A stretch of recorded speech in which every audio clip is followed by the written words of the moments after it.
Hello friends, आप सब कैसे हैं? उम्मीद है आप बहुत अच्छे होंगे। तो आज का टॉपिक है हमारा का सेवन्थ क्लास की जो आपकी एसएसटी है उसमें ज्योग्राफी का यानी कि भूगोल का सेकंड चैप्टर जो है आपका। ठीक है, पाठ का नाम है इनसाइड द अर्थ। ठीक है, मैं इंग्लिश और हिंदी दोनों मीडियम के हिसाब से थोड़ा पढ़ाने की कोशिश करूँगी। ठीक है, हमारी पृथ्वी के अंदर ये हमारा पाठ है। ठीक है, तो दोनों ही मीडियम के बच्चों के लिए ये वीडियो बहुत अच्छी रहने वाली है।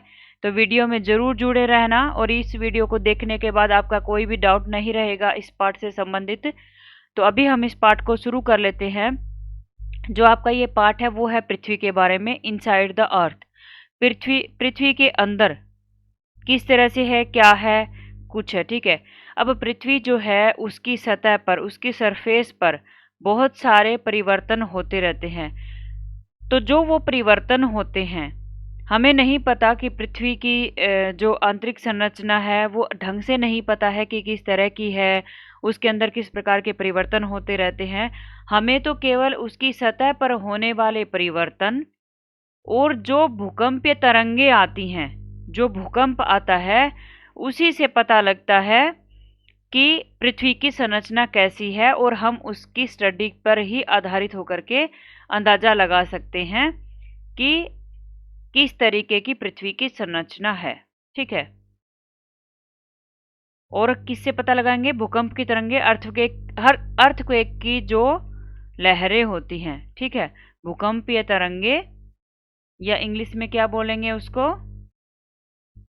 अर्थक्वेक की जो वेव्स होती हैं ना, उससे हमें पता लगता है कि पृथ्वी की संरचना कैसी है। ठीक है, अब पृथ्वी की संरचना के बारे में जितना हमें पता है हम उससे समझने का प्रयास करेंगे कि समझेंगे किस तरह से है। अब हमने क्या करना है, यहाँ पे मैं एक डायग्राम बना रही हूँ पृथ्वी, और पृथ्वी को 3 भागों में बांटा गया है। पृथ्वी के स्ट्रक्चर को कौन कौन सा हो गया, आप यहाँ पे ध्यान से देखेंगे।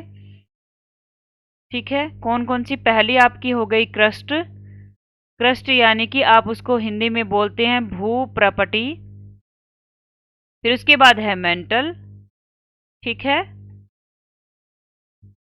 मेंटल है। और तीसरा आपका क्या है? कोर। ठीक है, कोर को क्या बोलते हैं? क्रोड। अब ये जो हैं तीनों, उन तीनों के बारे में हम पढ़ने वाले हैं। क्रस्ट जो है ना, क्रस्ट को लिथोस्फीयर भी कहते हैं। ठीक है, स्थल मंडल एक तरह से, क्योंकि जो आपका स्थल मंडल है, लिथोस्फीयर है, वो किससे बना है? वो क्रस्ट से और ऊपरी मेंटल से मिलकर के बना है आपका क्या? स्थल मंडल यानी कि लिथोस्फीयर। तो क्रस्ट को भी लिथोस्फीयर कह देते हैं। अब इसकी मोटाई कितनी है वो मैं आपको समझा देती हूँ। यहाँ पे जो आपकी क्रस्ट है उसकी मोटाई है 35 किलोमीटर। कहाँ पे? कॉन्टिनेंटल। ठीक है, कॉन्टिनेंटल जो आपकी है यानी कि महाद्वीपीय क्रस्ट जो है ना, 2 तरह की है। कौन कौन सी? एक तो महाद्वीपीय यानी कि जो महाद्वीपों पे है, एक तरह से आप जमीन से समझ सकते हो अगर मैं सरल लैंग्वेज में बताऊं। और दूसरी है महासागरीय यानी कि ओशियनिक। 2 तरह की है। ठीक है, अब आपको क्या करना है, महाद्वीपीय जो आपकी प्रॉपर्टी है, क्रस्ट है, उसकी मोटाई कितनी है? उसकी मोटाई है 35 किलोमीटर। और जो महासागरीय है उसकी है 5 किलोमीटर। समझ रहे हैं आप मैं क्या कह रही हूं? आप इस वीडियो को बिल्कुल ध्यान से देखना। आपका जो कंपटीशन एग्जाम्स है ना, उसमें भी कोई क्वेश्चन इससे बाहर नहीं आएगा। सारे प्रश्न इसी में से ही रहने वाले हैं। ठीक है, आप समझ गए होंगे मैं कहना क्या चाहती हूँ। अब इसमें अंतर क्यों है? इसमें अंतर इसलिए है कि जो आपके महासागर हैं, जो आपके महासागर है उनकी संरचना किस तरीके से है, और महाद्वीप जो हैं, मान लो ये आपके महाद्वीपीय हो गई। ठीक है, इस तरीके से, और यहाँ पे आपके समुद्र हैं। तो जो पहाड़ है, पर्वत है, उनको मिलाकर के आपकी प्रपटी बनेगी महाद्वीप वाली, और महासागरों में क्या होगी? वो पतली होगी। ठीक है, तो वो 5 किलोमीटर रहने वाली है। अब सबसे मेन बात क्या है, जो आपकी महाद्वीपीय है, जो आपकी महाद्वीपीय प्रॉपर्टी क्रस्ट है उसमें क्या है, उसमें आपके है, आपकी ये बनी हुई है सिलिका और एल्यूमिना से। आपकी ये जो है प्रॉपर्टी बनी है किससे मिलकर के, सिलिका और एल्यूमिना से, सॉरी एल्यूमिना, ठीक है। तो सिलिका का Si और एल्यूमिना का Al मिला करके ये किससे बन गई, इसका नाम एक और हो गया सियाल। ये आपको नाम नोट कर लेना है, सिलिका और एल्यूमिना से मिलकर के ये बन गई सियाल, ठीक है। अब जो महासागरीय क्रस्ट है, ठीक है, ओशियनिक क्रस्ट जो आपकी है उसमें क्या क्या है, उसमें आपके है सिलिका और मैग्नीशियम, ठीक है, सिलिका और मैग्नीशियम। तो सिलिका का Si और मैग्नीशियम का Ma मिल करके क्या बनाते हैं, सीमा नाम इसका हो जाता है। महाद्वीपीय प्रॉपर्टी यानी कि ओशियनिक क्रस्ट जो होती है उसका दूसरा नाम हो जाता है सीमा, ठीक है। अभी हम क्या देखते हैं, जो आपका क्रस्ट है वो कुछ ना कुछ सॉफ्ट है, ठीक है। सॉफ्ट इस तरीके से नहीं है कि उस पर दबाव कम है इसलिए ऐसा लगता है, ठीक है। अभी हम देखते हैं मेंटल को। क्रस्ट के बाद जो आपका मेंटल आता है उसकी मोटाई ज्यादा है, ठीक है। और मोटाई ज्यादा का भी मतलब मैं क्या समझा देती हूं, धरती पे जो मेंटल है ना उसका 84% हिस्सा है, मतलब जो पृथ्वी की संरचना है उसमें से क्रस्ट कितना है, मेंटल कितना है और कोर कितना है। जो क्रस्ट है वो तो आपका है केवल 1% और जो आपका मेंटल है वो सबसे मोटा है और वो है 84%। और जो क्रोड है यानी कि कोर है वो आपका 15% है। पृथ्वी की संरचना में इनका इतना इतना ही हिस्सा है, ठीक है। आप समझ रहे हैं मैं क्या कहना चाहती हूँ। उसके बाद आपको क्या देखना है, जो मेंटल है, अब मेंटल की मोटाई कितनी, 84% है, तो इसका मतलब मेंटल की मोटाई कितनी है, मेंटल की मोटाई है 2900 किलोमीटर, 2900 किलोमीटर है। और अब इसका आपको देखना क्या है, इसकी डेंसिटी देखिए, मेंटल की जो डेंसिटी है, डेंसिटी मतलब घनत्व, घनत्व क्या होता है, किसी भी पदार्थ या किसी भी चीज में उसमें सब्सटेंस कितना है, ठीक है। मतलब उसमें कोई भी जो चीज है उसके कंपोनेंट, उसके तत्व कितनी मात्रा में भरे हुए हैं। तो इसकी डेंसिटी जो है वो कोर की क्रस्ट की अपेक्षा ज्यादा है। तो कितनी है इसकी, 3.5 से 5.5 ग्राम, ठीक है, पर क्यूबिक उसके हिसाब से है, प्रति घन उसमें आ जाती है, पर क्यूबिक सेंटीमीटर है ये, ठीक है। और कोर क्रस्ट की कितनी थी, क्रस्ट की हमने नहीं लिखा है तो आप क्रस्ट की नोट कर लीजिए, मैं यहां पे लिख रही हूं। क्रस्ट की आपकी है 3 ग्राम, ठीक है, 3 ग्राम पर क्यूबिक सेंटीमीटर, ठीक है। और मेंटल की इतनी होगी 3.5 से 5.5 तक हो गई है। उसके बाद आपको क्या देखना है, जो मेंटल है ना आपकी उसमें मैग्मा बहुत है, मतलब आप ये लगाओ कि मेंटल में ही है मैग्मा, ठीक है। मेंटल में क्या मिलता है, मैग्मा मिलता है, ठीक है, लावा एक तरह से। अब क्या होता है, इसमें कौन सी धातु है जो बहुत ज्यादा मात्रा में है, तो वो आपको यहाँ पे मिलेंगी आयरन और मैग्नीशियम, ठीक है। यहाँ पे क्या क्या है ज्यादा, आयरन और मैग्नीशियम ज्यादा है यहाँ पे, ठीक है। यहाँ पे टेम्परेचर बहुत ज्यादा है, कोर की अपेक्षा काफी ज्यादा टेम्परेचर है, टेम्परेचर ज्यादा है इसीलिए यहाँ पर लावा है, मैग्मा है, ठीक है। और मटेरियल्स जो हैं यहाँ पे वो भी हैवी हैं, भारी खनिज है यहाँ पे, ठीक है, भारी पदार्थ यहाँ पे पाएंगे। तभी तो आयरन भी तो भारी होता है ना, आयरन और मैग्नीशियम। तो ये जो मटेरियल है वो भी क्या है यहाँ पे, भारी हैं, ठीक है। अब आपको क्या देखना है, अब आपको देखना है कोर, समझ रहे मैं क्या कह रही हूं। अब हम कोर को देखेंगे, तो कोर जो है उसका पहले तो हम देख लेते हैं कि डेंसिटी कितनी है। कोर की डेंसिटी आपकी है 5 ग्राम पर क्यूबिक सेंटीमीटर से 13 ग्राम पर क्यूबिक सेंटीमीटर है, ठीक। और कोर की मोटाई कितनी है बेटा, कोर की आपकी मोटाई है 3500 किलोमीटर, ठीक है। इसमें सबसे ज्यादा आपके मिलेंगे निकिल और लोहा, सबसे ज्यादा है यहाँ पे सबसे ज्यादा मतलब जो 3 है ना, ये क्रस्ट, मेंटल और कोर, उन सब में सबसे ज्यादा भारी मटेरियल अगर कहीं है तो वो यहाँ है। टेम्परेचर भी यहाँ ज्यादा है। क्यों ज्यादा है? क्योंकि कोर पे प्रेशर बहुत ज्यादा है, क्योंकि कोर सबसे अंदर है ना, तो ऊपर से प्रेशर बहुत ज्यादा पड़ता है, तो वहां पे टेम्परेचर भी ज्यादा हो जाता है और वहां पे डेंसिटी भी आपको ज्यादा मिलेगी, ठीक है, प्रेशर की वजह से ही। तो अब आपका जो निकिल का Ni और लोहा यानी कि फेरस का Fe मिला करके इसका नाम पड़ जाता है नीफे, ठीक है। अब यहाँ पे टेम्परेचर बहुत ज्यादा है, और कितना है टेम्परेचर मैं यहाँ पे लिख रही हूँ, लगभग 2200 डिग्री सेल्सियस से 5000 डिग्री सेल्सियस तक इसका टेम्परेचर रहता है, ठीक है। अब पृथ्वी जो है ना, टोटल पृथ्वी अगर हम समझे तो पृथ्वी की त्रिज्या कितनी है? पृथ्वी की त्रिज्या मैंने आपको बताई थी, एक तरह से मोटाई आप समझ सकते हैं, तो 6371 किलोमीटर है, ठीक है। अब इसके बाद हम आगे बढ़ते हैं और हम ये देखते हैं जो पृथ्वी है ना, पृथ्वी बहुत सारी सेल बोलते हैं रॉक्स को, ठीक है, रॉक से बनी हुई है। तो पृथ्वी की जो रॉक्स हैं, जो खनिज है, मिनरल्स हैं, उसके बारे में हम पढ़ने वाले हैं, ठीक है। शैल एवं खनिज के बारे में हम पढ़ेंगे, शैल एवं खनिज, रॉक्स एवं मिनरल्स, उसके बारे में हम पढ़ेंगे। तो शैल जो है वो पृथ्वी पे कितने प्रकार की हैं? शैल जो है ना वो 3 प्रकार की हैं। उन मिनरल्स से मिलकर के शैल बनती हैं, ठीक है, खनिजों से मिलकर के शैल बनती हैं। बहुत सारे मिनरल बन करके एक प्राकृतिक पिंड या संरचना बना लेते हैं, उसको शैल कहते हैं। तो सबसे पहली शैल आपकी होंगी 3 है ना,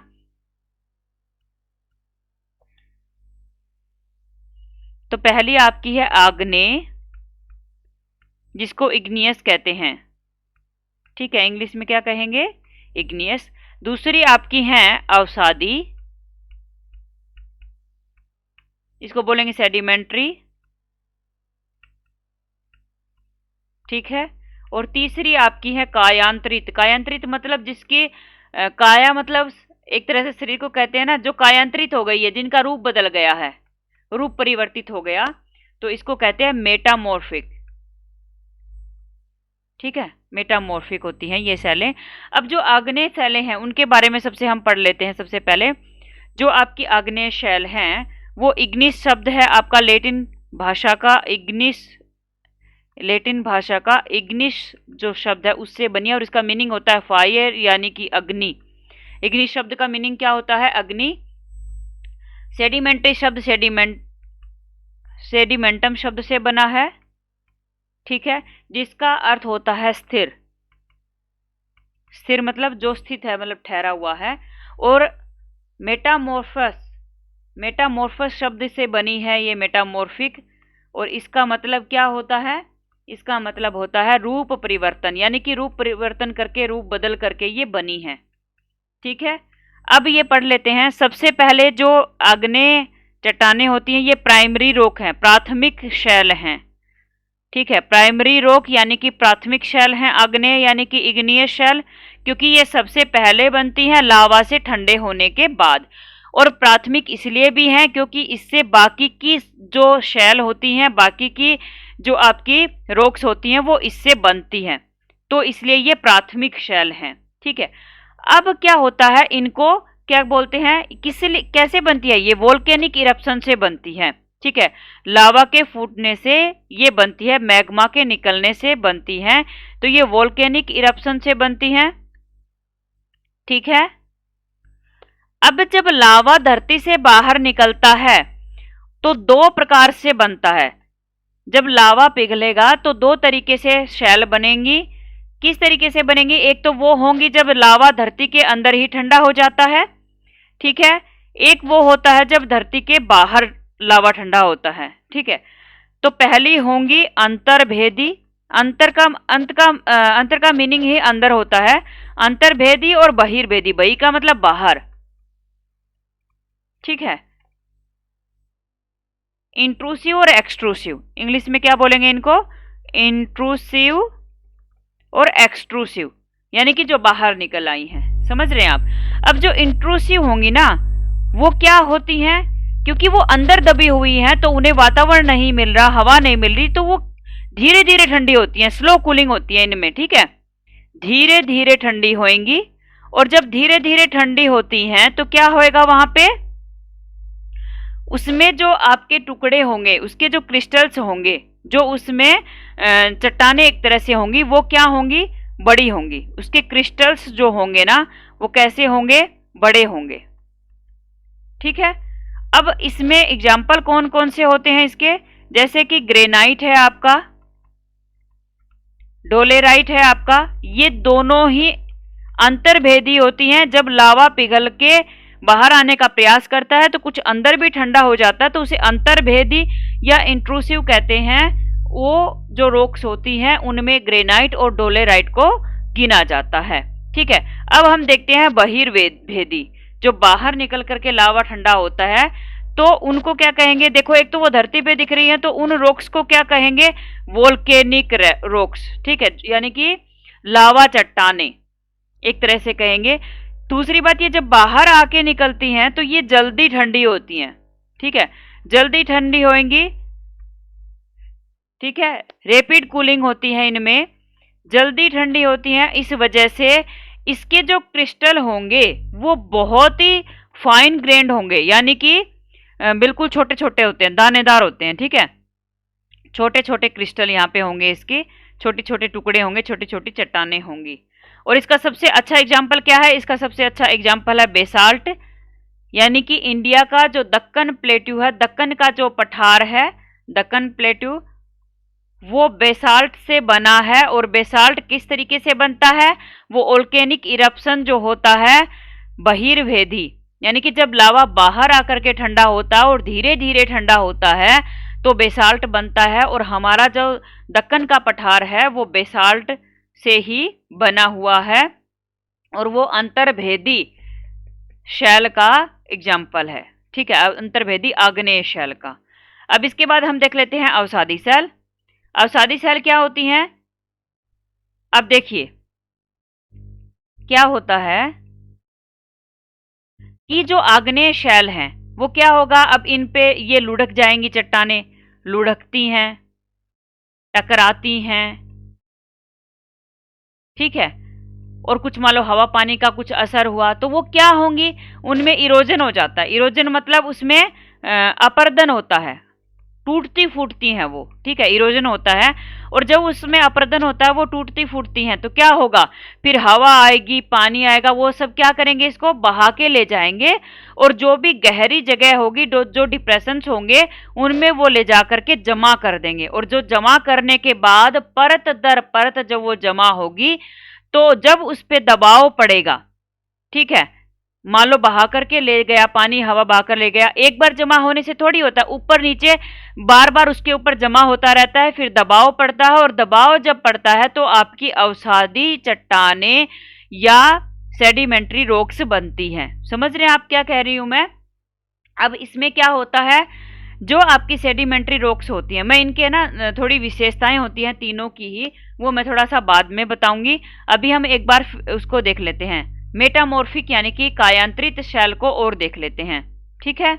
अब ये जो आपकी कायांतरित शैल होती हैं, ये आपकी बनती हैं रूप परिवर्तन से। रूप परिवर्तन मतलब चाहे आग्नेय चट्टाने हो, इग्नियस हो, चाहे सेडिमेंट्री अवसादी चट्टाने हो, दोनों का ही रूप बदल करके आपकी बनेंगी मेटामॉर्फिक यानी कि कायांतरित शैलें, कायांतरित चट्टाने। कैसे बनती है, बहुत ज्यादा दबाव और तापमान से, बहुत ज्यादा हीट और प्रेशर, बहुत ज्यादा आपका दबाव और ताप, हीट और प्रेशर जब होगा तो आपकी कायांतरित शैल बनेंगी, ठीक है। आप समझ रहे हैं मैं क्या कह रही हूं। अब ये जो तीनों चट्टाने हैं, इनकी कुछ विशेषताएं कर लेते हैं, इनमें कुछ अंतर समझ लीजिए कि थोड़ा सा इनमें अंतर किस तरीके से होता है। तो मैं यहाँ पे आपको समझा देती हूँ। एक तो ये चीज देखिए कि आग्नेय चट्टान होती है ना, मैं यहाँ पे लिख रही हूं आग्नेय, फिर आपकी अवसादी यानी कि सेडिमेंट्री, ठीक है,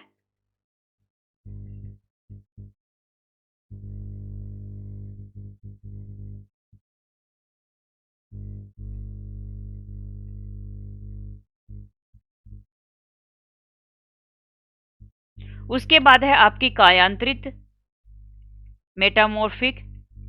ठीक है, मैं एक ही मीडियम में लिख देती हूँ, जब हिंदी लिखती हूँ तो इंग्लिश नहीं लिखती, इंग्लिश लिखती हूँ तो हिंदी नहीं लिखती। आपको अच्छे से समझ में आ रहा होगा क्योंकि मैं दोनों में ही बोल रही हूँ। तो जो आपकी आग्नेय चट्टान होती हैं वो क्या होती हैं? वो होती हैं कठोर। ठीक है, जो अवसादी होती हैं वो इनकी अपेक्षा कोमल होती हैं। किनकी अपेक्षा? आग्नेय चट्टानों की अपेक्षा जो होती हैं वो कोमल होंगी। ठीक है, अब इसके बाद क्या होता है, ये जो आग्नेय चट्टानें होती हैं इनमें आपके कोई भी सुराख नहीं होता है। ठीक है, बड्स नहीं होते हैं, स्ट्रेटा नहीं होता है। आप इस तरीके से समझ सकते हैं कि इनमें बीच में स्पेस नहीं होता। स्पेस नहीं होता तो इनमें पानी नहीं जा सकता।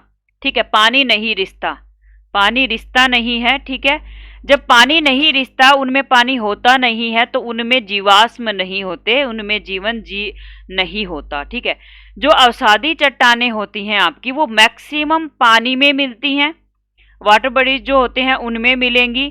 ठीक है, इनमें जीवाश्म होगा, फोसिल्स जिसको आप बोलते हैं अंग्रेजी में, वो होंगे इनके अंदर, क्योंकि इनमें गैप होता है, परतें होती हैं। क्योंकि अवसादी शैलों की संरचना कैसे बने, कैसे थे, जब आग्नेय चट्टानें टूटी और फिर उनको बहा करके ले जाया गया, फिर एक ऐसा तो है नहीं कि एकदम से ले जाकर के, नहीं, वो कई साल लगते हैं, धीरे धीरे जमा होती है, तो परत दर परत जमा होती है। और जब परतें होती हैं तो उनके बीच में गैप होता है। ठीक है, जगह होती है, और जब जगह होती है तो उनमें पानी रिसता है, और पानी रिसता है तो जीवाश्म होता है। ठीक है, और ये कोमल भी फिर होंगी क्योंकि पानी रिस रहा है। तो ये सारी चीजें जो हैं वो आपस में जुड़ी हुई हैं। ठीक है, आप समझ रहेंगे अच्छे से। अब इसके बाद क्या है, कायांतरित अगर हम देखें तो जो कायांतरित चट्टानें होती हैं उनमें एक बार बनने के बाद जल्दी से कोई चेंज नहीं होगा, मतलब बिना परिवर्तन वाली चट्टानें, एक बार इनको समझ सकते हैं। बहुत ज्यादा अगर होगा, प्रेशर होगा, बहुत ज्यादा हीट होगी तभी होगा, नहीं तो एक तरह से समझ सकते हैं कि ये परिवर्तित नहीं होती हैं। परिवर्तित होने का मतलब इनसे दूसरी चट्टान नहीं बनेगी। ठीक है, पिघल जाएंगी, पिघल करके लावा बनेगा, लावा बन के आग्नेय चट्टान बनेगी, लेकिन इनसे कोई चट्टान नहीं बनने वाली है। रॉक साइकिल में हम इसको अच्छे से समझेंगे। ठीक है, फिर ये दूसरी बात इसमें क्या होती है, बहुत ज्यादा कठोर होती है, वेरी हार्ड। ठीक है, और इसमें हाई ग्रेविटी होती है, जो गुरुत्वाकर्षण बल होता है इसमें बहुत ज्यादा होता है। सीधी सी बात है कि आपस में इसमें जगह ही नहीं है, बहुत ज्यादा कठोर है, कंपोनेंट आपस में बहुत ज्यादा चिपके हुए हैं, तो यानी कि उसमें ग्रेविटी बहुत ज्यादा है। तो अगर वो आपस में ग्रेविटी नहीं है, बहुत ज्यादा कठोर है, तो सीधी सी बात है उसमें कोई स्पेस नहीं मिलेगा। जैसे अवसादी चट्टानों में क्या होता है, स्पेस होता है, तो इसमें स्पेस नहीं होता। ठीक है, सेम वही होगा, स्पेस नहीं होगा तो फिर इसमें पानी वानी नहीं जा सकता है। ठीक है, अब आपको क्या देखना है, कुछ एग्जाम्पल देखने हैं। आग्नेय चट्टान के एग्जाम्पल मैंने आपको बताए थे, ग्रेनाइट और डोलेराइट। अब जो अवसादी चट्टान होती हैं उनके एग्जाम्पल मैं बता देती हूं। सेडिमेंट्री रॉक्स के आप एग्जाम्पल नोट करिए। सेडिमेंट्री रॉक्स में आपके आते हैं सैंडस्टोन, आप नोट कर सकते हैं, लाइमस्टोन और कोल, यानी कि कोयला आएगा इसमें। उसके बाद जो आपकी मेटामॉर्फिक हैं उनमें कौन कौन से आएंगे, ये क्या है, कायांतरित है, रूप बदल के बनती है। जैसे किस तरीके से, जो आपकी सेल होती है, चिकनी मिट्टी होती है, सेल चिकनी मिट्टी जो होती है उससे आपकी स्लेट बन जाती हैं। जब बहुत ज्यादा हीट और प्रेशर पड़ेगा तो कायांतरित सेल बन जाएंगी और उससे क्या बनेगी, स्लेट बन जाएंगी। ठीक है, अब उसके बाद क्या होता है, सैंडस्टोन से क्या बनता है आपका, क्वार्जाइट बन जाता है। सैंडस्टोन जो होता है आपका उससे रूप बदल करके क्या बनेगा, क्वार्टजाइट। आप इसकी इंग्लिश में स्पेलिंग भी लिख सकते हैं। चूना पत्थर जो होता है, चूना पत्थर जो होता है उससे क्या बनेगा, संगमरमर बनेगा। ठीक है, ये सारी चीजें हमने देखी। अब उसके बाद हम देख लेते हैं कि ये जो रॉक्स होती हैं क्या काम आती हैं, इनके यूज क्या होते हैं। ठीक है, तो इनके आप प्रयोग देख लेंगे कि ये क्या काम आती हैं, प्रयोग क्या होते हैं, इनके यूजेस क्या होते हैं। ठीक है, तो ये सबसे पहले तो पुराने टाइम पे आपके हथियार बनाने के काम आती थी, वेपन बनते थे इनसे, ये आप नोट कर सकते हैं। जब आप मेन पॉइंट को ट्रिगर कर लेते हैं, मेन पॉइंट को नोट कर लेते हैं, तो इसके बाद लाइनें बनाना आपके लिए आसान हो जाता है। दूसरा, ये निर्माण कार्य कंस्ट्रक्शन में इनका इस्तेमाल होता है, जैसे आपको बिल्डिंग बनानी है, कारखाना बनाना है, रोड बनाने हैं, तो उनमें भी चट्टानों का इस्तेमाल होता है, ठीक है। उनके बिना कंस्ट्रक्शन कार्य हो ही नहीं सकता, ठीक है। जब आप खुदाई करते हैं तो आपको कोयला मिलता है, तेल मिलता है, तो वो क्या होते हैं, उनसे ऊर्जा मिलती है, पावर सोर्सेज होते हैं ये, ठीक है, पावर सोर्सेज होते हैं ये। उसके बाद आपको क्या होता है, जो आपकी चट्टानें होती हैं वो कुछ खनिज पदार्थों से बनती है, और उन खनिज पदार्थों से आपको उर्वरक, फर्टिलाइजर्स भी मिल जाते हैं, ठीक है, आप ये नोट कर सकते हैं। उसके बाद जो रॉक्स होती हैं उनसे सोयल तो बनती है, मिट्टी तो बनती है जिसमें आप फसलें उगाते हो, जिसके बिना कोई काम हो ही नहीं सकता, ठीक है। अब इसमें कुछ पॉइंट नोट करिए। जो आपका लाल किला है, वो लाल किला किससे बना हुआ है? लाल किला आपका बलुआ पत्थर से बना है, लाल बलुआ पत्थर से, ठीक है। अब उसके बाद जो ताजमहल है, ताजमहल किससे बना है? आपका सफेद संगमरमर से बना है, ये आप नोट कर सकते हैं, ठीक है। अब इसके बाद एक पॉइंट रह गया है आपका रॉक साइकिल, वो देख लेते हैं।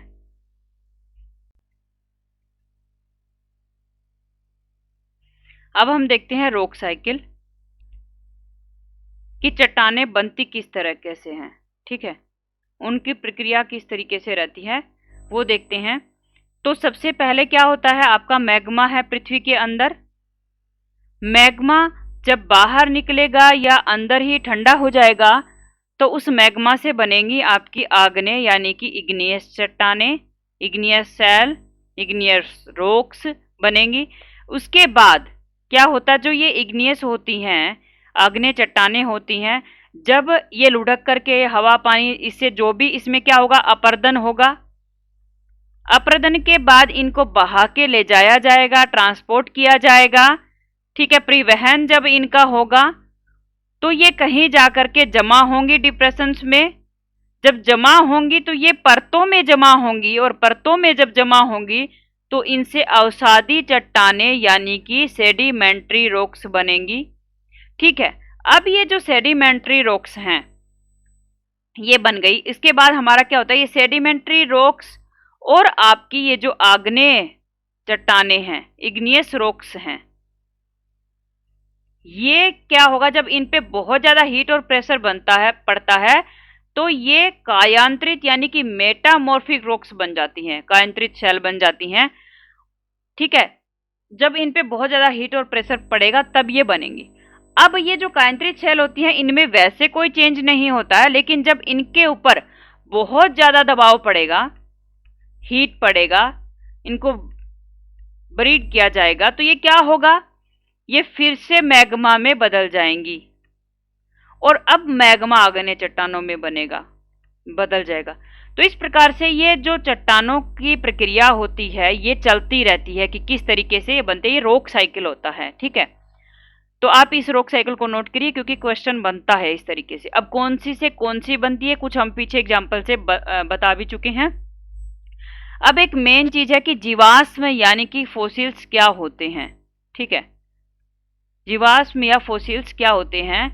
तो जो आपकी रॉक्स होती हैं, जो आपकी शैल होती हैं, शैल की परत के अंदर, और ये कहाँ पाए जाते हैं आपको पता है, सेडिमेंट्री रॉक्स अवसादी चट्टानों में मिलती हैं, और अवसादी चट्टानों में परतें होती हैं, उनकी परतों में दबे हुए, कैसे दबे हुए, जो मर करके दब गए हैं, पौधे हो या जंतु, वो जो होते हैं वो क्या कहलाते हैं, अवशेष जो होते हैं वो क्या कहलाते हैं, जीवाश्म या फोसिल्स कहलाते हैं। तो उम्मीद है कि आपको ये चैप्टर अच्छे से समझ में आया होगा। अगर ये वीडियो हमारी अच्छी लगे तो लाइक, शेयर और सब्सक्राइब कीजिए। धन्यवाद।